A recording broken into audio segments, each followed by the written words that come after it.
Hello बच्चों, welcome back to the channel. आज के इस वीडियो के अंदर अपन क्या करने वाले हैं, यूनिट डायमेंशन और एरर के जो शॉर्ट नोट्स हैं, यानी कि इनको क्विकली रिवाइज करने वाले हैं। जितने भी कॉन्सेप्ट यूज होते हैं उनको फटाफट तरीके से रिवाइज करने वाले हैं और ये पूरी की पूरी सीरीज अपन कंप्लीट करेंगे। नीट 2027 से बहुत पहले अपन इसको कंप्लीट करेंगे, इसी साल के अंदर अपन कंप्लीट करेंगे। इससे पहले कुछ टॉपिक्स हो चुके हैं, अगर आपने नहीं देखे तो जरूर जाके देखिए। प्लेलिस्ट बनी हुई है जिसका लिंक आपको मिल जाएगा ऊपर आई बटन के अंदर। क्या है उसके अंदर, अपन ने basic math, vector, kinematics, NLM, work energy power तक कंप्लीट कर लिया। यूनिट एंड डायमेंशन बीच में रह गया था, वो अभी आज के इस वीडियो के अंदर कंप्लीट हो रहा है। आप वो वाले वीडियोस भी चेक कर सकते हैं। शॉर्ट नोट्स एकदम टॉप नोट्स क्वालिटी के शॉर्ट नोट्स है, सारी की सारी चीजें इसके अंदर आ रही है, कुछ भी नहीं छोड़ा जा रहा है। उसके बाद आपको पीवाईक्यू प्रैक्टिस कर लेने हैं और पीवाईक्यू के हिसाब से ही शॉर्ट नोट्स जो है वो तैयार किए गए हैं, ताकि आपका नीट 2027 में जो है अच्छे तरीके से आप हाईली स्कोर कर सके। शुरू करते हैं बिना देरी किए शुरू करते हैं। सबसे पहली चीज क्या है? सबसे पहली चीज है यूनिट क्या होती है भाई साहब? यूनिट क्या होती है? चीजों को मेजर करने के लिए यूनिट चाहिए, हमें कुछ रेफरेंस चाहिए। जैसे आपने एक रेफरेंस बनाया, ये लेंथ, इस लेंथ को आप जो है वो 1 मीटर बोलोगे तो इसे double length 2 metre, triple length 3 metre, यानी कि कोई भी स्टैंडर्ड रेफरेंस जिसको आप यूज करते हैं मेजरमेंट करने के लिए, उसे आप क्या बोलते हैं? यूनिट बोलते हैं।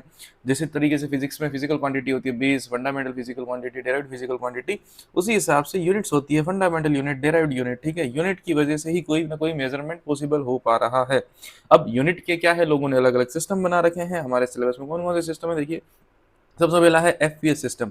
ऐसा सिस्टम जो जो जो लेंथ को फुट में मेजर करता है, मास को पाउंड में मेजर करता है, टाइम को सेकंड में मेजर करता है, उसे अपन बोलते हैं एफपीएस सिस्टम। कहाँ फॉलो होता है? यूएसए, यूके और कुछ और कंट्री में फॉलो होता है। सीजीएस सिस्टम जो लेंथ को सेंटीमीटर में मेजर करे, मास को जो है वो ग्राम में मेजर करे, टाइम को सेकंड में मेजर करे। ठीक है, साइंटिफिक वर्क के लिए जो है वो सीजीएस सिस्टम यूज होता है।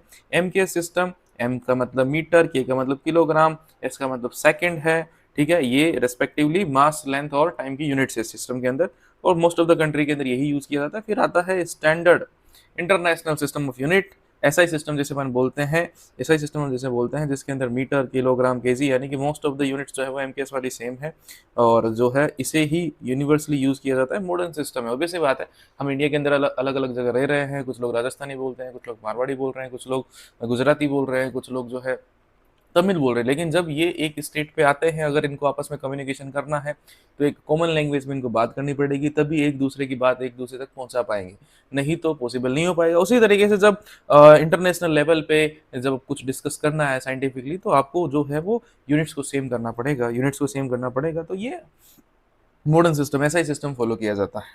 ठीक है, अब जो ये हमारी 7 बेस यानी कि 7 फंडामेंटल फिजिकल क्वांटिटी है, उनकी यूनिट्स क्या क्या होती है? जैसे लेंथ है, मास है, टाइम है, इलेक्ट्रिक करंट है, thermodynamic temperature, amount of substance है, ल्यूमिनस इंटेंसिटी है। इनकी यूनिट्स क्या क्या है? देखो, लेंथ सिंबल एल है, यूनिट इसकी मीटर है, मीटर का सिंबल ये रहा। मास किलोग्राम, केजी, टाइम सेकंड ये रहा, आई का एम्पियर, टेम्परेचर का केल्विन, अमाउंट ऑफ सब्सटेंस का मोल, इंटेंसिटी का कैंडेला, इसकी यूनिट ये है सीडी। इनको आप एक दूसरे की टर्म में एक्सप्रेस नहीं कर सकते। डायरेक्ट क्वांटिटी ऐसी होती है, जिनको आप दूसरी क्वांटिटी के, यानी कि जो बेस क्वांटिटी है उनके टर्म्स में आप रिप्रेजेंट कर सकते हो। ऐसी क्वांटिटी को अपन क्या बोलते हैं? डायरेक्ट क्वांटिटी बोलते हैं। लेकिन ये एक दूसरे से इंडिपेंडेंट होती है। अब ये रेंडमली चूज की गई है, कोई दूसरी भी चूज की जा सकती है जो एक दूसरे पे डिपेंड ना करे और जिनसे मिलकर बाकी सारी क्वांटिटी बनाई जा सके। एक दूसरा यूनिवर्स भी क्रिएट किया जा सकता है। इन्होंने ठेका नहीं ले रखा है, लेकिन हाँ, अपन पढ़ रहे हैं, इस यूनिवर्स में रह रहे हैं, तो इन्होंने ठेका ले लिया है, इसी को अपने को पढ़ना है। यही 7 फिजिकल क्वांटिटी है। नेक्स्ट, सप्लीमेंट्री क्वांटिटी, जो फंडामेंटल क्वांटिटी और डायरेक्ट क्वांटिटी से अलग होती है। क्या अलग होता है? इनकी यूनिट होती है लेकिन इनकी डायमेंशन नहीं होती है। प्लेन एंगल ऐसी क्वांटिटी है, जैसे कि ये एक लाइन है, ये एक लाइन है, इनके बीच जो एंगल आप बचपन से पढ़ते आ रहे हो वो क्या एंगल कहलाता है? वो प्लेन एंगल कहलाता है। सॉलिड एंगल कोई भी 3D सरफेस, जैसे कि ये वाला एरिया, इस सरफेस पे जो एंगल बनाएगा, ये वाला सरफेस बनाएगा, या ये इस तरीके से है, यहाँ इन चारों कोनों को मिला दो तो ये जो एंगल बनता है, ऐसे एंगल को अपन 3D एंगल या सॉलिड एंगल बोला करते हैं। इसकी यूनिट होती है स्टेरेडियन, ये इसका सिंबल है। ये 7 बेस फिजिकल क्वांटिटी के अलावा ऐसी फिजिकल क्वांटिटी है जिनकी अपने को जरूरत पड़ती है, जिनकी अपने को क्या करती है? जरूरत पड़ती है। इनकी डायमेंशंस नहीं होती है, अभी पे आगे जाके डिस्कस करेंगे क्यों। क्योंकि देखो, प्लेन एंगल जो है ना, प्लेन एंगल का फॉर्मूला है आर्क लेंथ अपॉन रेडियस, ऊपर भी लेंथ नीचे भी रेडियस। रेडियस एक प्रकार की लेंथ है। सॉलिड एंगल का फॉर्मूला है area upon R square, area upon R square. Area और आर स्क्वायर की डायमेंशन सेम आएगी, डायमेंशन लेस क्वांटिटी है। कुछ इंपॉर्टेंट ऐसा ही प्रीफिक्स होते हैं, जैसे जब यूनिट काफी बड़ी है, काफी छोटी हो जाती है, तो अपन उनको प्रीफिक्स में रिप्रेजेंट करना ज्यादा प्रीफर करते हैं। जैसे कौन कौन से प्रीफिक्स है, जैसे कि टेरा, आपने सुना होगा टेराबाइट, लैपटॉप की हार्ड डिस्क जो है वो टीबी के अंदर होती है। टेराबाइट, टेरा मतलब 10 पावर 12 होता है। गीगा, गीगा हर्ट्ज आपने सुना होगा, giga hertz 10 power 9। Mega hertz भी आपने सुना होगा, इवन मेगा जूल आपने सुना होगा, ये 10 पावर 6 होता है। मेगा जो है वो 10 पावर 6 होता है। अच्छा अच्छा अच्छा, इनको सही कर देते हैं। Mega 10 power 6, mega 10 power 6, mega 10 power 6, kilo 10 power 3, hecto 10 power 2 हो गया। ये डेका 10 पावर क्या हो गया, 1 हो गया। इस तरीके से कहानी चलती है। उसी तरीके से है डेसी, डेसी मतलब 10 पावर-1, 10 पावर-1, जैसे आपने सुना होगा डेसी मीटर क्यूब, तो 10 पावर-1 का क्यूब होगा, 10 पावर-1 का क्यूब होगा। ठीक है। सेंटी, सेंटी काफी काम आता है, वो वाला सेंटी नहीं जो हम होते हैं, सेंटीमीटर। ऐसा ही प्रीफिक्स है, ऐसा ही प्रीफिक्स है।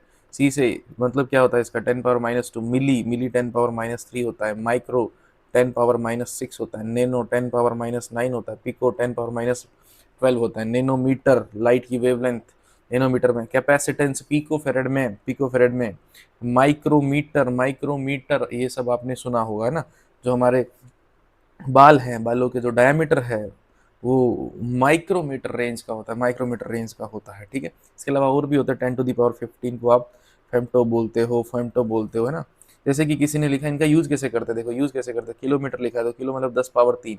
जैसे आपने देखा होगा 2019 में ना ट्रेंड चला था, लोग 2019 लिखते नहीं लिखते थे, 2K19 लिखते थे ना। तो उसके का मतलब क्या होता था, 1000 होता था। मिलीमीटर लिखा है तो 10 पावर-3, माइक्रो एम्पियर लिखा है तो 10 की पावर-6 एम्पियर। नैनो सेकेंड लिख रखा है, 1 नैनो सेकेंड लिख रखा है, तो क्या हो जाएगा, 10 पावर-9 सेकेंड हो जाएगा, 10 पावर-9 सेकेंड हो जाएगा। ठीक है। तो इस तरीके से प्रीफिक्स है, यूनिट्स काफ़ी बड़ी है, काफ़ी छोटी हो जाती है, तो इनको यूज़ किया जाता है, सिंपल सी बात है। नेक्स्ट जो मेन टॉपिक है वो हमारे पास वो है dimensions, dimensions of physical quantity. Dimensions of physical quantity, dimension क्या होती है, डायमेंशन किसकी होती है। क्या डेराइव्ड क्वांटिटी की डायमेंशन होती है, नहीं। डेराइव्ड क्वांटिटी का होता है डायमेंशन फार्मूला। डायमेंशन होती है बेस क्वांटिटी की, फिजिक जो बेस फिजिकल क्वांटिटी है, जो फंडामेंटल क्वांटिटी है उनकी होती है। कि किसी भी क्वांटिटी को रिप्रेजेंट करने के लिए, किसी भी डेराइव्ड क्वांटिटी को रिप्रेजेंट करने के लिए बेस क्वांटिटी की कितनी कितनी पावर चाहिए, कितनी कितनी। जैसे वॉल्यूम है, वॉल्यूम को रिप्रेजेंट करने के लिए लेंथ की 3 पावर चाहिए, तो वो जो 3 है वो क्या है, वो लेंथ की डायमेंशन है in the dimensional formula of volume. Dimensional formula होता है डायरेक्ट क्वांटिटी का। डायमेंशन किसकी होती है, बेस क्वांटिटी की डायमेंशन होती है। तो dimension of a physical quantity are the power of fundamental quantity on which it depends. कौन, डायरेक्ट क्वांटिटी डिपेंड करेगा। और मैकेनिक्स के अंदर जितनी भी डायरेक्ट क्वांटिटी है सारी की सारी इन 3 से काम चल जाता है हमारा, मास, लेंथ और टाइम। मास, लेंथ और टाइम। अब कौन कौन सी डायरेक्ट क्वांटिटी आपको याद रखनी है, कुछ तो याद रह जाती है ऐसे ही, कुछ काफी इंपॉर्टेंट है जो जेई नीट की फेवरेट है, जो अपने को याद रखनी है। कैसे निकालनी है भूल जाओगे वो भी मैं बता दूंगा, लेकिन याद रखनी है। इवन जब आप पीवाईक्यू एनालिसिस करोगे मेरे साथ, पीवाईक्यू एनालिसिस करोगे उसके अंदर भी आपको देखने को मिलेगा कि इन डायमेंशनल फार्मूला का क्या क्या, इन डायरेक्ट क्वांटिटी, इन जो डायरेक्ट क्वांटिटी है ना उनकी डायमेंशनल फार्मूला का क्या इंपॉर्टेंस है, उनको याद करना जो है एक बढ़िया अपॉर्चुनिटी है, बढ़िया डिसीजन रहेगा आपका, है ना। समय बचेगा एग्जाम के अंदर। जैसे कि देखो लेंथ है, लेंथ की डायमेंशन L1 होती है, बाकी कुछ नहीं आएगा इसके अंदर। m पावर 0 आएगा, टाइम पावर 0 आएगा, क्यों, क्योंकि ये एक बेस क्वांटिटी है। मास की डायमेंशन m1, टाइम की डायमेंशन t1। एरिया की डायमेंशन क्या होती है, एरिया की डायमेंशन होती है बेटा L2 होती है। एरिया की डायमेंशन क्या होती है, L2, length into length. Volume की डायमेंशन क्या होती है बेटा, वॉल्यूम की डायमेंशन L क्यूब होती है ना, जैसे क्यूब का वॉल्यूम, इस तरीके से साइड इंटू साइड। डेंसिटी क्या होती है, मास अपॉन वॉल्यूम, तो m1L-3। Velocity L1T-1, acceleration L1T-2, force MLT-2। कभी नहीं भूलना है इसको, M1L1T-2। बहुत ही इंपॉर्टेंट है, बहुत ही इंपॉर्टेंट है, बहुत ही इंपॉर्टेंट है। मैं लगा देता हूँ, बहुत ज़्यादा इंपॉर्टेंट है ये, बहुत ज़्यादा इंपॉर्टेंट है। ठीक है। नेक्स्ट है momentum, momentum mass into velocity. Velocity की डायमेंशन में मास लगा दीजिए। Impulse, impulse change in momentum के बराबर होता है। इम्पल्स और मोमेंटम की डायमेंशन सेम है। वर्क और एनर्जी की डायमेंशन क्या है, वर्क क्या आएगा, force multiply displacement, force multiply displacement. Work done की डायमेंशन में एक एल बढ़ा दीजिए, सॉरी फोर्स की डायमेंशन में एक एल बढ़ा दीजिए, वर्क डन की डायमेंशन या एनर्जी की डायमेंशन आ जाएगी। इवन टॉर्क की डायमेंशन भी ये होती है, क्योंकि टॉर्क बराबर क्या होता है, परपेंडिकुलर डिस्टेंस मल्टीप्लाई फोर्स, तो एफ की डायमेंशन में एक एल बढ़ जाएगा। तो टॉर्क, वर्क और एनर्जी इनकी डायमेंशन सेम होती है, लेकिन ये अलग अलग फिजिकल क्वांटिटी है, एक वेक्टर है और एक स्केलर है।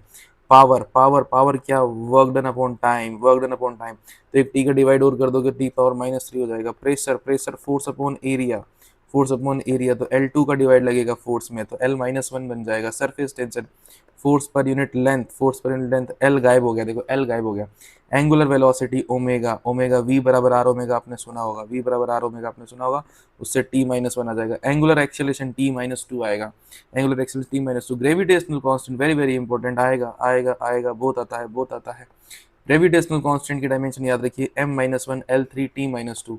कैसे निकालेंगे सर, बहुत आसान है बेटा, F बराबर जी M1 M2 divide are square, तो जी बराबर क्या आ जाएगा, F R square divide M2, F R square divide M2, यानी कि m पावर -2 कर दो, जो है 1 है, तो -2 करोगे -1 हो जाएगा। r यानी कि l की पावर 2 और ऐड कर दो तो 1 होती है, तो 3 हो जाएगा, t पावर -2 पड़ा रहेगा, M-1 L3 T-2।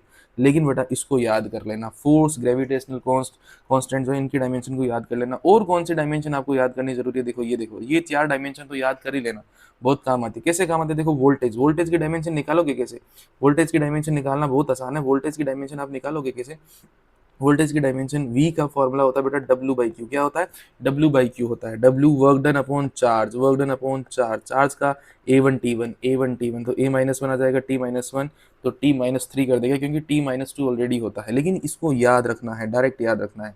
Magnetic field, magnetic field की डायमेंशन भी आपको डायरेक्ट याद रखनी है। F बराबर क्या होता है, QVB, इससे निकल जाएगा, इससे निकल जाएगा, F divide QV, F divide QV। Force की डायमेंशन पता है, चार्ज की डायमेंशन पता है, A1 T1, इससे आ जाएगा। लेकिन इसको आप बेटा डायरेक्टली याद रखें, M1 L0 T-2 A-1, ठीक है। Epsilon naught very very important, JEE mains NEET favourite है ये। एप्सिलॉन नॉट की dimension M-1 L-3 T4 A2 याद रखनी है। म्यू नॉट की डायमेंशन ML T-2 A-2, ये आपको याद रखनी है। भूल जाओ म्यू नोट की डायमेंशन तो आप निकाल सकते हैं, मैग्नेटिक फील्ड वाले फॉर्मूले से निकाल सकते हैं। मैग्नेटिक फील्ड का फॉर्मूला B बराबर क्या होता है, म्यू नोट I/2R होता है। तो यहाँ I और यहाँ R, यहाँ A आएगा, यहाँ L आएगा, इसको इधर उधर भेजना। अगर आपने मैग्नेटिक फील्ड की फटाफट याद कर रखी है तो ये आ जाएगा जल्दी से, है ना। अब देखो ये वोल्टेज की मैं याद करने को क्यों बोल रहा हूँ, सुनो ध्यान से, थोड़ी देर मेरी बात को ध्यान से सुनो। क्यों, क्योंकि वोल्टेज V बराबर I/R से पता है, फटाक से आपको V/I करते ही R की डायमेंशन मिल जाएगी। इसमें एक A और माइनस करोगे ना, आपको R की डायमेंशन मिल जाएगी। R की डायमेंशन मिल गई, फिर L और C की डायमेंशन मिल जाएगी। टाउ बराबर क्या होता है, RC होता है, या टाउ बराबर क्या होता है, L/R होता है। किसके अंदर, RC सर्किट के अंदर। RC सर्किट के अंदर टाउ बराबर RC, तो C की डायमेंशन चाहिए तो क्या हो जाएगा, T/R, फटाक से हो जाएगा। और अगर आपको RL सर्किट पता है तो उसके अंदर भी टाइम कांस्टेंट होता है L/R, तो अगर आपको L की डायमेंशन चाहिए तो R इंटू T हो जाएगा फटाक से। तो आप अगर इसकी डायमेंशन याद रख सकते हो तो फटाफट आपके पास C की डायमेंशन आ जाएगी, फटाफट आपके पास L की डायमेंशन आ जाएगी, R की डायमेंशन आ जाएगी। तो वोल्टेज की डायमेंशन याद रखिए, मैग्नेटिक फील्ड की डायमेंशन याद रखिए, एप्सिलॉन नॉट की डायमेंशन, म्यू नॉट की डायमेंशन याद रखिए। जब आपको PYQ कराऊंगा मैं तो आपको जो है इस बात की इंपॉर्टेंस पता लगेगी कि इनको याद रखना क्यों जरूरी है, काफी जल्दी। इसके अलावा जो चीज आप प्रैक्टिस कर सकते हो ये तो याद रखना ही है, बाकी आपको अच्छे से प्रैक्टिस करके तैयार रखना है, कोई भी गलती ना हो, क्योंकि ज्यादा चीजें तो आप याद नहीं रख सकते हो। ग्रेविटेशनल कांस्टेंट की तो मैंने बोल ही दिया, आपको याद रखनी है M-1 L3 T-2। इसके बाद आप यूनिवर्सल गेज कांस्टेंट की डायमेंशन जो है उसको प्रैक्टिस कर सकते हो, PV बराबर RT NRT, PV बराबर NRT, PV बराबर NRT से आप उसको जो है वो प्रैक्टिस कर सकते हो। Boltzmann constant, Boltzmann constant, Boltzmann constant, energy बराबर 3/2 kT, 3/2 kT इस फॉर्मूले से। प्लैंक कांस्टेंट, एनर्जी बराबर H/न्यू। रिडबर्ग कांस्टेंट भी आप याद कर सकते हो। रिडबर्ग कहाँ आता है, 1/λ=R/Z², 1/N1 का स्क्वायर माइनस 1/N2 का स्क्वायर। इस तरीके से आप जो है वो रिडबर्ग कांस्टेंट L-1 होता है, काफी आसान है, ठीक है, ये याद रख सकते हो। Stefan Boltzmann constant, sigma, sigma ये आजकल बहुत ज्यादा पूछा जा रहा है। स्टीफन बोल्ट्जमान कांस्टेंट क्या होता है, dQ/dt, आप रेडिएशन वाले चैप्टर के अंदर पढ़ते हो, सिग्मा E/AT की पावर 4, सिग्मा E/AT की पावर 4। ई की कोई डायमेंशन नहीं होती है, लेकिन आपको सिग्मा की डायमेंशन चाहिए तो आप क्या करो, इस ए को टी की पावर 4 को नीचे भेज दीजिए, ए को टी की पावर 4 को नीचे भेज दीजिए, फिर इनकी डायमेंशन लिख दीजिए, ठीक है। फिर जो है आप इनकी डायमेंशन को लिख दीजिए, यहाँ ई एक बार लिख देता हूँ मैं, ई वैसे डायमेंशन लेस है, ई वैसे डायमेंशन लेस है, डायमेंशन डालने की जरूरत नहीं है। क्यू क्या है, एक तरीके की एनर्जी, एनर्जी की डायमेंशन डाल दी, ठीक है। टाइम की डायमेंशन T1, एरिया की L2 और टेम्परेचर की थीटा डाल दी। सोल्व करने पर आपके पास ये बनेगा। तो ये जितने भी मैंने बताए इनको जरूर आप प्रैक्टिस कर लें। एक देखो, एक और है magnetising field H, H B by mu, बहुत आसान है। देखो, या तो बी की डायमेंशन और म्यू की डायमेंशन याद है तो उससे आ जाएगा, नहीं तो आप बी को क्या लिखो, mu naught N I divide mu naught, तो म्यू नोट से म्यू नोट कट गया एन आई। अब ये एन क्या था, एन क्या था, number of turns per unit length, capital N by N, capital N by L था, है ना, capital N by L I. तो कैपिटल एन तो नंबर हो गया, इसकी डायमेंशन नहीं होती है, आई की A1, इसकी L1, ऊपर जाके क्या बन जाएगा, A1 L-1 बन जाएगा। ये काफी इंपॉर्टेंट है, ये रिपीटेटिवली पूछे जाते हैं, इस वजह से आपको मैंने बता दिया कि इन पे आपको फोकस करना ही करना है। अब डायमेंशन का यूज क्या है सर, एप्लीकेशन क्या है, डायमेंशन वन पढ़ते क्यों है? तो डायमेंशन पढ़ने के बहुत सारे रीजन है। सबसे पहला रीजन क्या है कि आप कोई भी फिजिकल इक्वेशन सही है कि नहीं है, करेक्ट है कि नहीं है, वो चेक कर सकते हो। फिजिकल क्वांटिटीज के बीच में क्या रिलेशन है उसे आप डेराइव कर सकते हो। एक फिजिकल क्वांटिटी को आप एक सिस्टम से one system to other system, जैसे सीजीएस से एसआई में लेके जा सकते हो, एसआई से आप किसी नए सिस्टम में, आजकल नए क्वेश्चन का ट्रेंड बन रहा है, वो क्वेश्चन वाला क्या करता है कि नया अपना हाइपोथेटिकल सिस्टम बना के देता है कि मैं लेंथ को ऐसे मेजर करूंगा, मास को ऐसे मेजर करूंगा, तो इसके अंदर इस फिजिकल क्वांटिटी की न्यूमेरिकल वैल्यू क्या होगी, तो वो आपसे पूछी जाती है। तो उसमें आपको डायमेंशनल एनालिसिस ही हेल्प करता है, ठीक है। कोई भी फिजिकल कांस्टेंट है उसकी आपको डायमेंशन निकालनी है, वो भी आप निकाल सकते हैं। जैसे एफ बराबर की एक्स है, मान लीजिए एफ बराबर की एक्स होता है, के की डायमेंशन निकालनी है, आप निकाल सकते हैं, कोई दिक्कत वाली बात। इवन जो एप्सिलॉन नॉट है, जो म्यू नॉट है, इनकी डायमेंशन भी आप निकाल रहे हो, ये भी कांस्टेंट है। क्या करता है कि कोई भी रिलेशन जो है वो फिजिकल क्वांटिटी में क्या रिलेशन हो सकता है या क्या इक्वेशन हो सकती है, वो सजेस्ट करता है। एग्जैक्टली इक्वल कितनी होगी वो तो एक्सपेरिमेंट से पता लगेगा, एग्जैक्टली क्या इक्वेशन होगी, बाकी रफली आइडिया आपको दे सकता है, रफली आपको आइडिया दे सकता है। कैसे देता है वो देखो, सबसे पहला है प्रिंसिपल ऑफ होमोजेनिटी, चेक करके बताता है सबसे पहला एप्लीकेशन सही है कि नहीं है। तो अगर किन्हीं भी दो फिजिकल क्वांटिटी को आप कंपेयर कर रहे हो, मतलब बीच में इक्वल टू का साइन है, ग्रेटर देन का साइन है, लेस देन का साइन है, तो इसका मतलब वो दोनों फिजिकल क्वांटिटी की डायमेंशन सेम होनी चाहिए, तभी आप उनको कंपेयर कर सकते हो। ऐड कर रहे हो तभी ऐड कर सकते हो जब उनकी डायमेंशन सेम है, या सब्ट्रैक्ट कर रहे हो वो भी तभी कर सकते हो जब आप उनकी डायमेंशन सेम है। यानी कि अगर दो चीजों के बीच, दो एक्सप्रेशन के बीच इक्वल टू का sign, greater than, less than, plus, minus ऐसे साइन है, तो उनकी डायमेंशन क्या कर दो, फटाक से सेम कर दो, उनकी डायमेंशन फटाक से सेम कर दो। जैसे ये s बराबर ut plus half at square, second equation of motion, इनके बीच इक्वल टू का साइन, इनकी डायमेंशन सेम कर दो, इनके बीच प्लस का साइन, इनकी डायमेंशन सेम कर दो। तो ये आप इस तरीके से चेक कर सकते हो, इस तरीके से आप चेक कर सकते हो। यहाँ हाफ भी आएगा बेटा,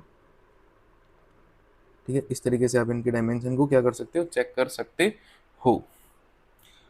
नेक्स्ट है conversion of unit. Conversion of unit में देखो किस तरीके से ये चीज आपकी हेल्प करेगी। ये एक चीज होती है, कोई भी चीज का अमाउंट है, मान लो Q बराबर NU, जब आप एक सिस्टम से दूसरे सिस्टम में जाते हो, एक सिस्टम से दूसरे सिस्टम में जाओगे तो यूनिट बदल जाएगी। जैसे न्यूटन है डाइन हो जाएगी, जूल है अर्ग हो जाएगी, ठीक है, मीटर की सेंटीमीटर, किलोग्राम की ग्राम, बदलेगी क्या, नहीं, उसकी क्वांटिटी नहीं बदलेगी। जैसे एक थैले में ना 2 किलो आलू है, अब जब वही ग्राम वाला बोलेगा तो 2000 ग्राम बोलेगा वो, लेकिन 2 से 2000 बोलने से वो आलू का नंबर जो है 1000 टाइम्स नहीं हो जाएगा, वो उतना ही रहेगा। जितना वेट उसका पहले था उतना वेट, जितना हाथ आपका पहले दुख रहा था उसको पकड़ के अभी भी उतना ही हाथ दुखेगा, उसकी क्वांटिटी सेम है, क्वांटिटी नहीं बदलती है। यूनिट चेंज करने से सिर्फ और सिर्फ न्यूमेरिकल वैल्यू बदलती है, न्यूमेरिकल वैल्यू बदलती है। इसको मिला के अपन उसका मैग्नीट्यूड बोलते हैं, मैग्नीट्यूड, मैग्नीट्यूड n नहीं होता, ये पूरा मैग्नीट्यूड होता है। तो यूनिट चेंज करने से क्वांटिटी यानी कि उसका मैग्नीट्यूड नहीं बदलता है, सिर्फ और सिर्फ न्यूमेरिकल वैल्यू बदलती है। तो n1 u बराबर n2 u2 रहेगा। जैसे मैंने क्या बोला, 2 किलो है, 2 किलो को आप क्या लिख सकते हो, 2000 ग्राम लिख सकते हो। तो ये क्या है, पहले सिस्टम में न्यूमेरिकल वैल्यू, दूसरे पहले सिस्टम में यूनिट, दूसरे सिस्टम में न्यूमेरिकल वैल्यू, दूसरे सिस्टम में यूनिट, तो ये सेम रहेगा, ये सेम रहेगा। अब डायमेंशन इसमें हमारी कैसे हेल्प करता है, अपन क्या करते हैं, इस u1 u2 की जगह डायमेंशन डाल देते हैं, उसकी डायमेंशन डाल देते हैं। डायमेंशन होती है आपकी बेस क्वांटिटी की टर्म में, और वो बेस क्वांटिटी में ही आपको देता है। तो इसमें आपकी डायमेंशन हेल्प करता है, इसमें आपकी डायमेंशन हेल्प करता है चीजों को सोल्व करने में। जैसे मैं एक सवाल आपको सोल्व करके बताता हूँ कि कन्वर्जन में n1 u1 बराबर n2 जैसे कि क्या कह रहा है कि हाउ मेनी पोइज किसकी बात कर रहा है, कोफिशिएंट ऑफ विस्कोसिटी की बात कर रहा है, ईटा की, फॉर्मूला 6 पाई ईटा आरवी, एक कोई भी एक फॉर्मूला है, उससे आप डायमेंशन निकाल सकते हो।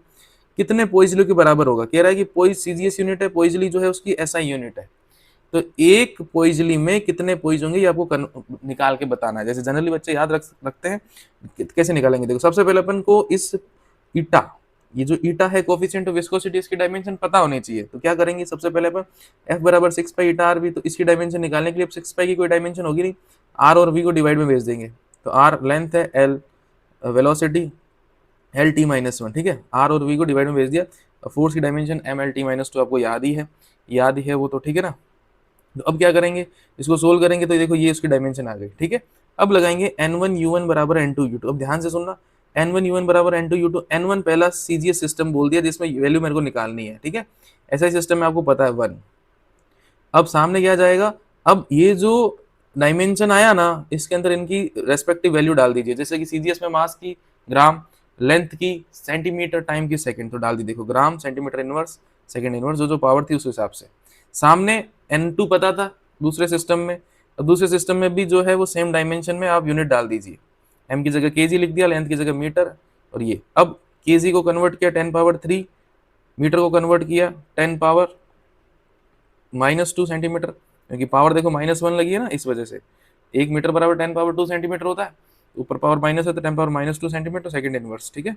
फिर अपन ने क्या किया, इसको इसके डिवाइड में भेज दिया, इसको इसके डिवाइड में भेज दिया, सोल्व किया तो देखो 10 पावर 3 10 पावर -2, तो ये हमारे पास कितना आ गया, 10 आ गया। कितना आ गया हमारे पास, ये 10 आ गया है, 10 आ गया है, ठीक बात। अब और क्या क्या कर सकते हैं अपन डायमेंशन से, यूनिट कन्वर्जन हो गया। आप डायमेंशन से कोई भी एक्सप्रेशन आप डिराइव कर सकते हो। जैसे ये सवाल भी बहुत पूछे जाते हैं कि अगर इन क्वांटिटी को फंडामेंटल क्वांटिटी मान लिया जाए, अगर इन क्वांटिटीज को अगर आप फंडामेंटल क्वांटिटी मान लोगे तो मास की डायमेंशन क्या होगी। तो उस केस में आपको क्या करना रहता है, जैसे कोई बोले कि जो टाइम है वो universal gravitational constant, playing constant और स्पीड ऑफ लाइट पे डिपेंड कर रहा है, तो क्या करेंगे, टाइम इन पे डिपेंड कर रहा है तो इनकी पावर ए बी सी पे डिपेंड कर रहा होगा, मान लिया। फिर क्या करेंगे, इनकी डायमेंशन डाल देंगे, इधर टाइम की डायमेंशन, जी की डायमेंशन, एच की डायमेंशन, सी की डायमेंशन, ये इन सब की डायमेंशन अभी आपको बताई थी मैंने। स्पीड ऑफ लाइट की डायमेंशन जो है वो स्पीड या वेलोसिटी वाली डायमेंशन रहेगी। फिर इधर टाइम की डायमेंशन m0 l0 t0, सारी डालने के बाद सबकी पावर को एक साथ इकट्ठा कर लेंगे। फिर कंपेयर खेलना होता है, यहाँ कंपेयर खेलो बेटा, a बराबर b आएगा, यहाँ कंपेयर खेलो बेटा, तीसरी इक्वेशन भी कंपेयर खेलो, सोल्व करेंगे अपन, ए बी सी की कुछ वैल्यू मिलेगी, फिर जहाँ शुरू हुए थे वापस वैल्यू पुट कर देंगे, पुट कर देंगे पावर हाफ हाफ हाफ है उसको रूट में डाल सकते हैं, इसके रूट में डाल दिया, पावर माइनस में थी तो इसको डिवाइड में ले आए। इस तरीके से बाकी क्वेश्चन प्रैक्टिस अपने को करना पड़ेगा, कराऊंगा मैं पीवाईक्यू सीरीज के अंदर, बहुत सारे क्वेश्चन हैं वो कराएंगे आपको, डोंट वरी। लेकिन एक बार मेथड आपके दिमाग में होना चाहिए कि कुछ नई क्वांटिटी को, जो ऑलरेडी डेराइव्ड क्वांटिटी है, उनको भी ऐसा बोला जा सकता है कि अगर मान लो ये फंडामेंटल हुई तो मास, टाइम, लेंथ, इनकी डायमेंशन क्या होगी, तो उसको ऐसे अप्रोच करना है। या तो सीधा सीधा बोल देगा ये इन पर डिपेंड कर रहा है, नहीं तो दूसरी लैंग्वेज यूज करता है कि इनको फंडामेंटल बनाओ तो इसकी डायमेंशन क्या बनेगी, ठीक है। और क्या ध्यान रखना है, देखो और ध्यान रखना है कि जितने भी ट्रिग्नोमेट्रिक रेशियोज होते हैं वो डायमेंशन लेस होता है। क्या होता है, डायमेंशन लेस होता है, साइन थीटा, कॉस थीटा, और इनका जो इनपुट है ये थीटा, ये भी डायमेंशन लेस होता है। यानी कि अगर मैंने लिखा साइन ए बी डिवाइड सी, तो ये डायमेंशन लेस होगा, मतलब ए बी की कंबाइंड डायमेंशन और सी की डायमेंशन क्या होगी, बराबर होगी। इसका मतलब ये ई की पावर एक्स में एक्स का इनपुट जो है, ई का जो इनपुट है वो क्या होगा, डायमेंशन लेस होगा। जैसे ई की power minus T by R C है, तो टी और आर सी की डायमेंशन बराबर रहेगी। अभी आपको बताया भी था टाइम कांस्टेंट होता है ये। रेनॉल्ड नंबर एक तरीके का नंबर है, ये डायमेंशन होता है, डायमेंशन लेस होता है। डाइलेक्ट्रिक कांस्टेंट क्या होता है, डाइलेक्ट्रिक कांस्टेंट के होता क्या है बेटा, एप्सिलॉन अपॉन एप्सिलॉन नॉट, ये होता है परमिटिविटी, मीडियम की परमिटिविटी, वैक्यूम की, तो ये क्या आएगा, डायमेंशन लेस आएगा। रिफ्रैक्टिव इंडेक्स क्या होता है, म्यू क्या होता है, speed of light in vacuum, speed of light in medium, speed dimension less होता है। रिलेटिव डेंसिटी मेनी मोर के अंदर एक और एग्जांपल लिख लेना, रिलेटिव डेंसिटी ये भी क्या, डायमेंशन लेस है। ये ऐसी कुछ क्वांटिटी है जो क्या है, डायमेंशन लेस है, ठीक है ना। और क्या है देखो, लिमिटेशन ऑफ डायमेंशनल एनालिसिस, क्या क्या है कि भाई जो डायमेंशनल कांस्टेंट होता है उसकी न्यूमेरिकल वैल्यू आप नहीं बता सकते, या किसी इक्वेशन के अंदर कोई कांस्टेंट प्रेजेंट है उसको आप नहीं बता सकते। किसी जैसे एरिया रेडियस पे डिपेंड करता है, किसी ने बोल दिया तो ए बराबर के आर स्क्वायर आप डेराइव कर सकते हो, लेकिन ए बराबर पाई आर स्क्वायर होगा ना एग्जैक्टली, ये आप डेराइव नहीं कर सकते। उस कांस्टेंट की वैल्यू क्या आएगी वो नहीं बता सकता। अगर अगर अगर जो है किसी इक्वेशन के अंदर साइन थीटा कॉस थीटा आ रहा है वो नहीं बता सकते आप। अगर किसी एक इक्वेशन के अंदर फॉर्मूले के अंदर एक से ज्यादा टर्म आ रही है, मोर देन 2 टर्म आ रही है, वो नहीं डेराइव कर सकते। और अगर देखो ये इक्वेशन भी देगा ना तो भी ये करेक्ट बता देगा ये मेथड, ये भी बता देगा, यानी कि अगर कोई कांस्टेंट आ रहा है ना, उसका उसका उसका नहीं बता, जैसे अपन चेक करने जाएंगे कि करेक्ट है कि नहीं है, तो ये तो इसको भी करेक्ट बता देगा, इसको भी करेक्ट बता देगा, क्योंकि हाफ की डायमेंशन होती नहीं है, हाफ की डायमेंशन होती नहीं है। तो ये कुछ लिमिटेशन है, ये कुछ क्या है, लिमिटेशन है किसकी, डायमेंशनल एनालिसिस एनालिसिस की, ये अपने को ध्यान रखना है। स्टेटमेंट टाइप क्वेश्चन यहाँ से बन सकते हैं, स्टेटमेंट टाइप क्वेश्चन बन सकते हैं, तो इनको अपने को ध्यान रखना ही रखना है, इनको अपने को क्या रखना है, ध्यान रखना ही रखना है। डायमेंशन खत्म करने के बाद अब नेक्स्ट टॉपिक हमारे पास है सिग्निफिकेंट। इस साल भी काफी कंट्रोवर्सी हुई थी, है ना, सिग्निफिकेंट फिगर और राउंडिंग ऑफ को लेके, तो थोड़ा सा ध्यान देना, ध्यान देना। क्या है कि सिग्निफिकेंट फिगर अपन क्यों कैलकुलेट करते हैं भाई, किसी भी कोई भी रीडिंग में जो है कितना ज्यादा कॉन्फिडेंस है, को कितना ज्यादा कॉन्फिडेंस है, आपको दो में से एक रीडिंग को चूज करना है, तो उस रीडिंग को अपन चूज करेंगे जिसके अंदर सिग्निफिकेंट फिगर ज्यादा है, ऑब्वियस सी बात है, ऑब्वियस सी बात है, ताकि एरर वगैरह के चांसेस कम रहे, एरर वगैरह के चांसेस कम रहे। क्या रूल है, देखो सिंपल सी बात है कि हमारे पास गिन चुन के ये 10 नंबर होते हैं, 0 से लेकर के 9 तक। इनमें से जो ये जीरो नहीं है, जीरो नहीं है, ये तो सिग्निफिकेंट होते ही होते हैं। सारा का सारा जो खेल है, सारा का सारा जो खेल है वो किसका है, सारा का सारा खेल जो है वो जीरो का है। अब जीरो जो है वो कहीं भी आ सकता है, जीरो नंबर के आगे भी आ सकता है। अगर जीरो नंबर के आगे आ रहा है तो वो कभी भी सिग्निफिकेंट नहीं होगा। अगर जीरो दो नॉन जीरो नंबर के बीच आ रहा है तो वो हमेशा सिग्निफिकेंट होगा। लेकिन अगर जीरो एंड में आ रहा है तो आपको क्या करना है, आपको बस ये देख लेना है कि उस नंबर के अंदर पॉइंट है कि नहीं है, डेसिमल है कि नहीं है। अगर डेसिमल है, अगर डेसिमल है तो वो ट्रेलिंग जीरो जो है, ट्रेलिंग जीरो बोलते हैं इनको, जो एंड में आता है वो सिग्निफिकेंट हो जाएगा। और अगर नहीं है तो सिग्निफिकेंट नहीं होगा। जैसे 450 है, इसके अंदर डेसिमल नहीं है, तो इसके अंदर 4 सिग्निफिकेंट, 5 सिग्निफिकेंट, ये सिग्निफिकेंट नहीं होगा, तो इसके अंदर 2 सिग्निफिकेंट डिजिट है। सिंपल सी बात है ना। जीरो का लफड़ा रहता है, तो जीरो अगर आगे आया सिग्निफिकेंट नहीं होगा, बीच में आया सिग्निफिकेंट होगा, लास्ट में अगर जीरो आ रहा है तो पॉइंट देख लो, पॉइंट वाली डिजिट है तो सिग्निफिकेंट होगा, अदरवाइज नहीं होगा। ठीक है, अब इसके अंदर अपने को कैसे काम लेना होता है सिग्निफिकेंट का फिगर, सिग्निफिकेंट फिगर, कि अपन जब दो चीजों को मेजर कर रहे हैं तो फिर मेजर करने के बाद किसी फॉर्मूले में पुट करेंगे, या तो जोड़ेंगे या घटाएंगे या मल्टीप्लाई करेंगे या डिवाइड करेंगे। तो अगर आप एडिशन या सब्ट्रैक्शन कर रहे हो तो आपको क्या ध्यान रखना है, जिन दो चीजों को आप एड या सब्ट्रैक्ट कर रहे हो उसके अंदर पॉइंट के बाद आपको डिजिट देखना है। यहाँ सिग्निफिकेंट फिगर का कोई रोल नहीं है, पॉइंट के बाद डिजिट देखना है, जो मिनिमम डिजिट है वही आंसर में रखनी है। देखिए यहाँ पॉइंट के बाद 3 है, यहाँ पॉइंट के बाद 1 है, यहाँ पॉइंट के बाद 3 है, तो आपके आंसर में पॉइंट के बाद एक डिजिट रहनी चाहिए। तो इसको आपको यहाँ तक राउंड ऑफ करके लाना पड़ेगा। राउंड ऑफ कैसे करना है उसके रूल भी अपन देखेंगे। यहाँ तक लेना पड़ेगा तो 24.7 करना पड़ेगा। मल्टीप्लीकेशन डिवीजन में क्या करना है, मल्टीप्लीकेशन डिवीजन में क्या करना है, आपको सिग्निफिकेंट फिगर देखना है। जैसे इसके अंदर 3 सिग्निफिकेंट फिगर है, इसके अंदर 2 सिग्निफिकेंट फिगर है, तो आंसर में कितने होने चाहिए, आंसर में कितने सिग्निफिकेंट फिगर होने चाहिए, आंसर के अंदर आपके 2 सिग्निफिकेंट फिगर होने चाहिए। जैसे इसके अंदर क्या है, इसके अंदर 3 सिग्निफिकेंट फिगर है, इसके सॉरी इसके अंदर 4 है और इसके अंदर 3 है, इसके अंदर 4 है और इसके अंदर 3 सिग्निफिकेंट फिगर है, तो आपके आंसर के अंदर, आपके आंसर के अंदर जो है वो 3 सिग्निफिकेंट फिगर होने चाहिए। 32.9 ऊपर वाला आंसर जो है आपको 37 करना पड़ेगा, है ना, ऊपर वाला आंसर आपको 37 करना पड़ेगा। क्योंकि हमारे आंसर में कितने सिग्निफिकेंट फिगर होने चाहिए, 2 होने चाहिए, 2 होने चाहिए। समझ में आ गई बात, समझ में आ गई बात।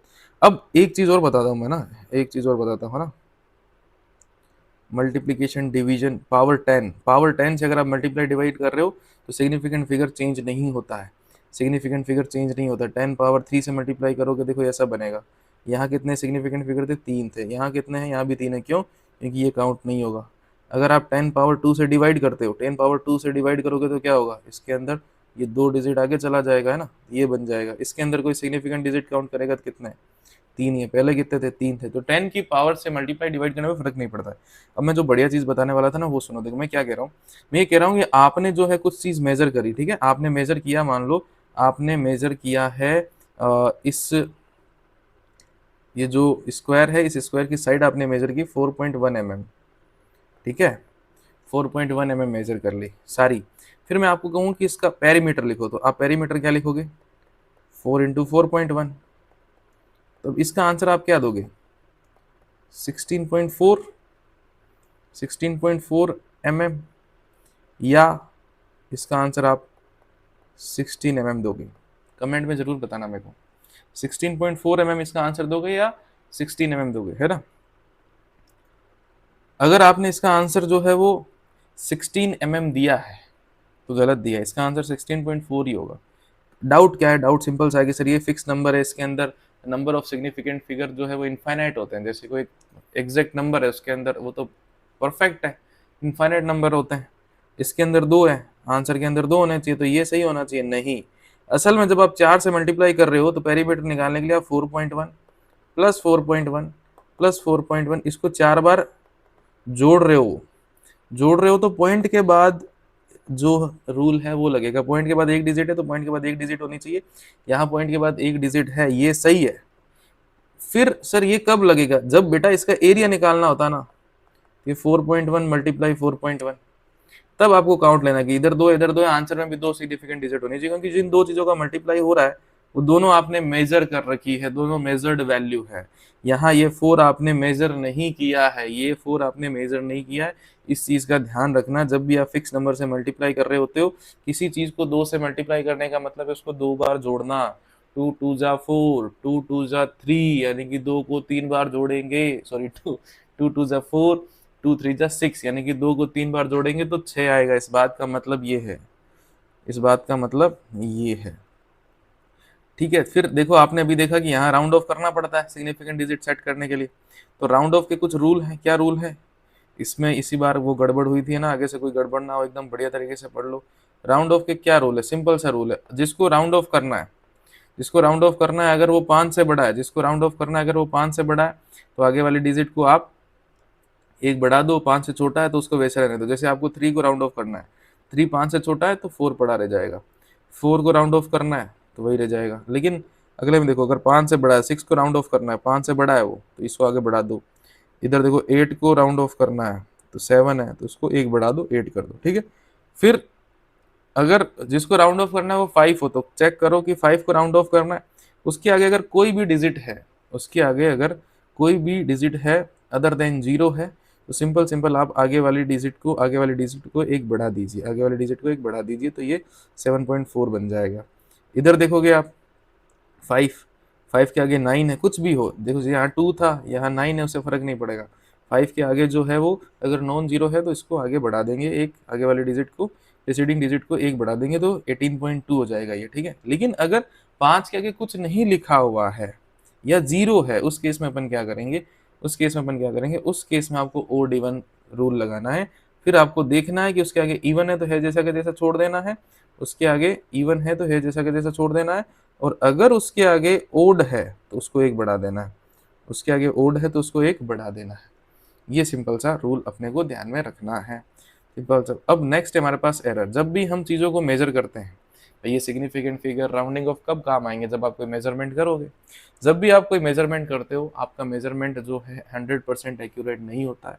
आपका जो ट्रू वैल्यू है, आपने जो मेजर्ड वैल्यू कैलकुलेट किया है, सॉरी मेजर किया है, वो ट्रू वैल्यू से थोड़ा बहुत डिफरेंट होता है, उसको अपन बोलते हैं रीडिंग के अंदर एरर आना। रीडिंग के अंदर क्या आ गया, एरर आ गया, ठीक है। तो वो जो डिफरेंस है उसी को आप क्या बोलते हो, एरर बोलते हो, ठीक है। अब कितने टाइप के एरर होते हैं, बेसिक क्वेश्चन बन सकते हैं, आया हुआ है नीट पीवाईक्यू के अंदर क्वेश्चन इस बेसिक से आया हुआ है।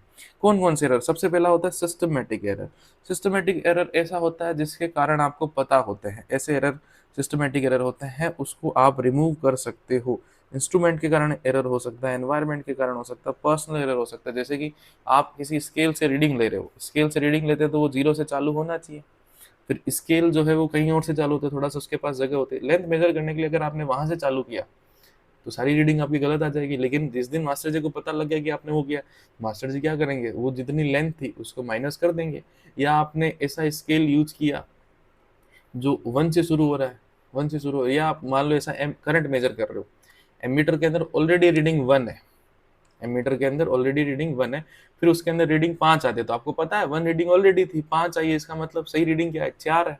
उस 1 को आप माइनस कर लोगे, 1 को आप माइनस कर लोगे। आप वेट मेजर करने जा रहे हो, ऑलरेडी वेइंग मशीन पे -2 kg दिखा रहा है, आप उसके ऊपर खड़े हुए, आपको 58 दिखाया, आप समझ जाओगे कि -2 ऑलरेडी था, वो मेरे को जोड़ना है, मेरा वेट जो है वो, मेरा मास जो है वो 60 kg है, मेरा मास कितना है 60 kg है, तो उस एरर को रिमूव किया जा सकता है। ऐसे एरर जिनके कारण आपको पता होता है सिस्टमेटिक एरर बोले जाते हैं। रैंडम एरर ऐसे एरर जिनके कारण आपको पता नहीं है, आए जा रहे हैं, तो इनको रिमूव नहीं किया जा सकता है, इनको रिमूव नहीं किया जा सकता, लेकिन इनको मिनिमाइज किया जा सकता है। नंबर ऑफ रीडिंग ज्यादा लीजिए, फिर एवरेज करिए, जितनी ज्यादा नंबर ऑफ रीडिंग लोगे रैंडम एरर उतने टाइम्स कम हो जाएगा। जैसे मान लो कि आपने 5 रीडिंग ली, आपका कोई रैंडम एरर आया, फिर आपने 50 रीडिंग ली, तो आपका जो रैंडम एरर है ना बेटा, वो 10 गुना कम हो जाएगा। जैसे आपने 5 से 50 किया ना, आपने नंबर ऑफ ऑब्जर्वेशन को 10 गुना बढ़ाया तो आपकी जो रैंडम एरर है वो 10 गुना कम हो जाएगी। सिंपल सी बात ये है। इसको आप एलिमिनेट नहीं कर सकते, रैंडम एरर को आप मिनिमाइज कर सकते हो। ग्रॉस एरर केयरलेसनेस के कारण जो एरर आती है कि सही से पढ़ नहीं रहे हैं, स्केल को सही से ढंग से जो है वो रख नहीं रहे हैं, मौज मस्ती के अंदर रॉन्ग कैलकुलेशन कर रहे हैं, कैलकुलेशन आती ही नहीं है, कैलकुलेशन आती ही नहीं है सर, क्या करें, है ना सर। बहुत दुविधा है जीवन के अंदर, हम रॉन्ग कैलकुलेशन कर रहे हैं, रॉन्ग कैलकुलेशन कर रहे हैं, रॉन्ग कैलकुलेशन कर रहे हैं। तो उस केस में जो है इस टाइप के ग्रॉस एरर आएंगे, ग्रॉस एरर आएंगे, ठीक है। ब्लंडर आप करोगे तो इनको आपको अवॉइड करना है, ठीक है। सिंपल सी बात ये है। फिर देखो अब और कैलकुलेशन में क्या क्या चीज़ें, क्या क्या वर्ड आपके सामने आएंगे। एक आएगा एब्सोल्यूट एरर, जैसे कि मैंने बोला कि आपको 5 रीडिंग लेनी है, 5 रीडिंग लेके आप क्या करोगे, एवरेज निकालोगे। 5 रीडिंग ली आपने, x1, x2, x3, x4, x5, 5, तो ठीक है, ये आपने किया। फिर आपके पास इसकी ट्रू वैल्यू आ गई, आपने उस एवरेज को बोला ट्रू वैल्यू, ठीक है। इसका मतलब जो आपने पहले मेजर की थी उनमें कुछ ना कुछ एरर हो सकता है, तो उनको जैसे ही आप माइनस करोगे तो जो एरर आपको मिलेगा उसे बोला जाता है एब्सोल्यूट एरर। अब एब्सोल्यूट एरर प्लस माइनस में आपको लिखना होता है। फिर मीन एब्सोल्यूट एरर आपको निकालना होता है, यानी कि जितने भी एरर आपने आए हैं उनको क्या करना है, फिर से जोड़ना है। जैसे 5 रीडिंग है तो सब में से माइनस करना है और 5 का डिवाइड कर देना है, यहाँ पे 5 का डिवाइड कर देना। अब मेक श्योर करना है कि यहाँ आप एरर नेगेटिव में ना लिखें। क्यों? क्योंकि एरर को रिपोर्ट करने का एक रूल है, हमेशा मैक्सिमम पॉसिबल एरर रिपोर्ट करना है। क्या रिपोर्ट करना है? मैक्सिमम पॉसिबल एरर रिपोर्ट करना है, सिंपल सी बात है। यहाँ देखो मोड लगाया गया, इसलिए फॉर्मूले में आप ध्यान रखें जब आप माइनस कर रहे हो तो आप उसको क्या ले लो, प्लस में ले लो, प्लस में ले लो, फिर उनका एवरेज। तो ये हो जाता है मीन एब्सोल्यूट एरर। जितनी भी रीडिंग में, उन रीडिंग में x1 x2 के अंदर जो भी एरर थे वो मीन एब्सोल्यूट एरर, ठीक है, वो क्या है, मीन एब्सोल्यूट एरर आ गए, ठीक है। फिर रिलेटिव एरर क्या होता है, इस एब्सोल्यूट एरर में आपने ट्रू वैल्यू को क्या कर दिया, डिवाइड कर दिया। ट्रू वैल्यू कैसे आएगी, मैं फिर से लिख देता हूँ यहाँ पे, देख ट्रू वैल्यू कैसे आएगी। जो भी आप रीडिंग लोगे उन सबको बेटा जोड़ना है और n से डिवाइड कर देना, ट्रू वैल्यू आ जाएगी। अगर ये ट्रू वैल्यू है इसका मतलब इनमें कुछ एरर था, उसको अपने को क्या करना है, कैलकुलेट करना है, ठीक है। रिलेटिव एरर, ये इसका मीन आपने निकाल लिया, ट्रू वैल्यू आपने निकाल ली, फिर उनको डिवाइड कर दे। रिलेटिव एरर, इसको 100 से मल्टीप्लाई करते ही क्या आ जाएगा, परसेंटेज एरर आ जाएगा। क्या ऐसे सवाल सर लेंदी लेंदी सवाल आते हैं? यस बेटा आते हैं। नीट 2020 के अंदर पूछा गया है, पीवाईक्यू करोगे तो आपको पता लग जाएगा। जेई मेंस के अंदर भी पूछते हैं, लेकिन वो नंबर ऑफ ऑब्जर्वेशन को क्या रखते हैं, 3 ही रखते हैं, 3 ही रखते हैं ताकि जल्दी से आंसर आ जाए। लेकिन प्रोसेस तो पता होना चाहिए ना। जैसे कि आपने किसी लेंथ को मेजर किया, लेंथ को मेजर किया 25.3, लेकिन उसकी असली वैल्यू 25.0 थी। इसका मतलब एब्सोल्यूट एरर कितने का आ गया, 0.3 का आ गया। रिलेटिव एरर क्या आ जाएगा, 0.3 डिवाइड ट्रू वैल्यू। ये परसेंटेज एरर कितने का आ जाएगा, इसको 100 से मल्टीप्लाई कर दो तो 1.2% का परसेंटेज एरर आ जाएगा। सिंपल सी बात है। फिर एरर को कंबाइन, मतलब आप चीज़ों को मेजर कर रहे हो, आपने मान लो 2 रेजिस्टेंस अलग अलग मेजर किए, फिर उसका सीरीज कॉम्बिनेशन बताना है। R1 को मेजर करने में आपने गलती की, R2 को मेजर करने में आपने गलती की, कुछ एरर कर दी। मतलब जब आप फाइनल आंसर दोगे इक्विवेलेंट रेजिस्टेंस, तो उसमें भी कुछ एरर आएगी। मान लो कोई फॉर्मूला यूज करो जिसके अंदर माइनस है, मल्टीप्लीकेशन है, डिवीजन है, कोई कॉम्प्लेक्स फॉर्मूला है जिसके अंदर पावर 2 ज़्यादा है, 1 2 3 है, तो उस केस में भी एरर अपने को रिपोर्ट करनी पड़ेगी। सिंपल सी बात है, सिंपल सी बात है। तो ऐड करते टाइम क्या ध्यान रखना है, ऐड करते टाइम क्या ध्यान रखना है कि अगर q बराबर a प्लस बी है तो q में एरर क्या होगा, a में एरर प्लस b में एरर। q बराबर a b c है तो तीनों का एरर जोड़ देंगे, है ना। लेकिन अगर q बराबर a माइनस b भी है, दो चीजों को सब्ट्रैक्ट करना है, फिर भी एरर रिपोर्ट करते टाइम एरर आप ऐड करोगे, कारण मैक्सिमम पॉसिबल एरर रिपोर्ट करना है। a minus b minus c है तो भी आप b और c का एरर ऐड ही करोगे। अगर मल्टीप्लाई के अंदर है, ए और बी मल्टीप्लाई के अंदर है, तो फिर इनके रिलेटिव एरर में रिलेशन होता है डेल्टा क्यू बाई क्यू बराबर delta A by A plus delta B by B. इधर है तो इधर भी जुड़ जाएगा। अगर डिवाइड में है, यानी कि ए पावर 1 बी पावर -1 है, तो भी यहाँ प्लस ही होगा, तो भी यहाँ क्या होगा, प्लस ही होगा, ठीक है ना, तो भी यहाँ प्लस ही होगा, ठीक है। इस बात को ध्यान रखिए। और अगर q बराबर a की पावर n है तो पावर n आगे आ जाएगी, चाहे पॉजिटिव पावर हो चाहे वो नेगेटिव पावर हो। जैसे कि अंदर ऐसे सवाल आजकल बहुत पूछे जा रहे हैं। जैसे कि मान लीजिए कोई x है, ठीक है, q ही चलो q बोल देते हैं। q जो है, q बराबर है a की पावर a, b की पावर b, सी की पावर सी और डी की पावर डी।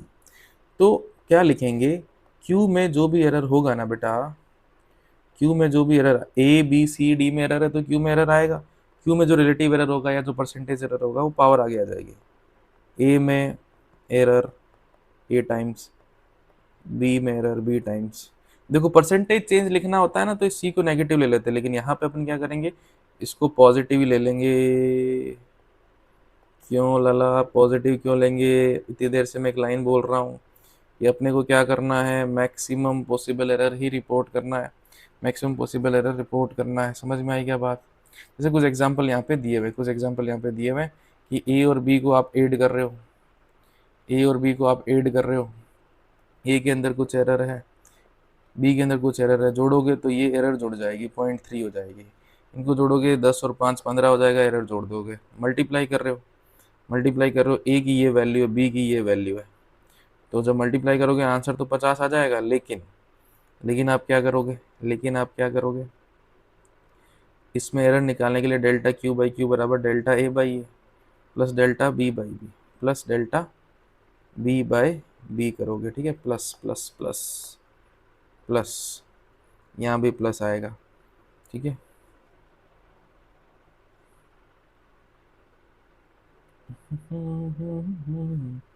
या इक्वल आ जाएगा। ठीक है बेटा, 0.04 आ जाएगा। तो डेल्टा क्यू बाई क्यू आया 0.04, तो डेल्टा क्यू निकालना है तो उसको क्यू से मल्टीप्लाई कर दोगे। क्यू से मल्टीप्लाई करते ये आपके सामने आ जाएगा 2। क्या आ गया 2। फिर जब अपन इसको रिपोर्ट करेंगे क्यू को, तो यहाँ आ गया 50 और प्लस माइनस ये क्या आएगा 2.0 आ जाएगा, 2.0 आ जाएगा। ठीक बात। यहाँ आप सिग्निफिकेंट फिगर का भी ध्यान रख लेना, इनको मल्टीप्लाई कर रहे हो तो। ठीक है, फिर q बराबर है ए स्क्वायर, ए की वैल्यू ये है, रूट ए भी हो सकता है, तो डेल्टा क्यू बाई क्यू अभी तो आगे आ गया 2, रूट होता तो आगे आता 1/2, जो भी पावर होगी वो आगे आ जाएगी, सिंपल सी बात ये। फिर डेल्टा ए बाई ए, ऐसा करने से ये आ गया। फिर क्यू को इधर मल्टीप्लाई करा देंगे बेटा, मल्टीप्लाई करा देंगे तो ये हमारे सामने बन जाएगा 0.60। फिर रिप्रेजेंट करना है तो इस तरीके से आप रिप्रेजेंट कर सकते हैं। नेक्स्ट लास्ट चीज़ थ्योरेटिकल चीज़ है एक्यूरेसी एंड प्रिसीजन। इसमें भी बच्चा काफ़ी कंफ्यूज रहता है कि सर क्या है एक्यूरेसी, प्रिसीजन क्या है, थोड़ा समझाओ मेरे को। एक्यूरेसी का सिंपल सा मतलब है बेटा, कोई भी रीडिंग आपने जो ली है वो आपकी ट्रू वैल्यू के कितना पास है, वो है एक्यूरेसी। जैसे ये 10 सेंटीमीटर है, दो रीडिंग आपने मतलब आपने बहुत सारे ऑब्जर्वेशन लिए जिसमें एवरेज ये आया, एक का एवरेज ये आया, तो ये जो रीडिंग है वो 10 सेंटीमीटर के ज़्यादा पास है, ये ज़्यादा एक्यूरेट है और ये कम एक्यूरेट है। सिंपल सी बात ये। प्रिसीजन क्या होता है, जब आप रीडिंग ले रहे होते हो, तो किसी बच्चे ने ये रीडिंग ली, ये रीडिंग उसके बहुत पास पास आई ये रीडिंग, तो मतलब उसकी रीडिंग ज़्यादा प्रिसाइज है। हो सकता है एक्यूरेट ना हो लेकिन प्रिसाइज है। दूसरा बच्चा जिसकी रीडिंग आ रही है पहली तो 9.28, दूसरी रीडिंग आ रही है 1.08, तीसरी रीडिंग आ रही है एक मिनट रुको, एक बच्चा जिसकी रीडिंग आ रही है 9.28, 10.10, 10.5, 9.5, 9.78। देखो इस कितना वेरिएशन है इसकी रीडिंग के अंदर, तो ये प्रिसीजन नहीं है इसकी रीडिंग में। लेकिन अगर ये एवरेज निकाल के अगर ट्रू वैल्यू के पास पहुंच गया एज कंपेयर टू दिस, तो ज़्यादा एक्यूरेट भी हो सकता है। तो एक्यूरेसी का मतलब सिंपल सा है, closeness to true value. Precision मतलब जो वो रीडिंग ले रहा है, वो जो बार बार रीडिंग ले रहा है वो पास पास है कि नहीं है, वो कहीं ज़्यादा, उनमें कोई ज़्यादा फ्लक्चुएशन तो नहीं आ रहा, ज़्यादा आ रहा है मतलब प्रिसाइज नहीं है। और अगर फ्लक्चुएशन काफ़ी कम है, रीडिंग बहुत पास पास है, इसका मतलब प्रिसीजन है। कोई भी मेजरमेंट प्रिसाइज हो सकता है उसके उसके अंदर एक्यूरेसी ना हो, और प्रिसीजन एक्यूरेट हो सकता है कि उसके अंदर प्रिसीजन ना हो। लेकिन आपको कौन सी रीडिंग जो है वो फाइनल करनी है, आपको वो रीडिंग फाइनल करनी है जिसके अंदर एक्यूरेसी भी हो, जिसके अंदर प्रिसीजन भी हो। आइडियल केस तो वही बोलता है कि उसी रीडिंग को अपने को फाइनल करना है। इसी के साथ बेटा, इसी के साथ ये हमारा यूनिट डायमेंशन और एरर का रिवीजन खत्म होता है। Vernier calliper, screw gauge experimental physics में अपन अलग से लेंगे, उसके अंदर जितने भी बाकी और इंस्ट्रूमेंट हैं उनको भी अपन देखेंगे। आई होप आपको चीज़ें बहुत ही कम टाइम के अंदर दोबारा से रिकॉल हो गई होगी। अब आपको अच्छे से पहले पीवाईक्यू प्रैक्टिस करने हैं, देन आपको बाकी और अलग अलग सोर्सेज से क्वेश्चन प्रैक्टिस करने हैं। जितने ज़्यादा क्वेश्चन प्रैक्टिस करोगे उतना ज़्यादा आपकी कमांड बनती रहेगी। आगे आगे आगे आपको और भी चैप्टर मिलने वाले हैं। नेक्स्ट आपका सर्कुलर मोशन का चैप्टर आने वाला है, then centre of mass, rotation motion. इस तरीके से 11th क्लास की फिजिक्स अपन खत्म करेंगे धीरे धीरे, फिर 12th क्लास की फिजिक्स इसी 2026 के अंदर अपन इस सीरीज को कंप्लीट करेंगे। जाइए क्वेश्चन प्रैक्टिस करिए। Thank you very much.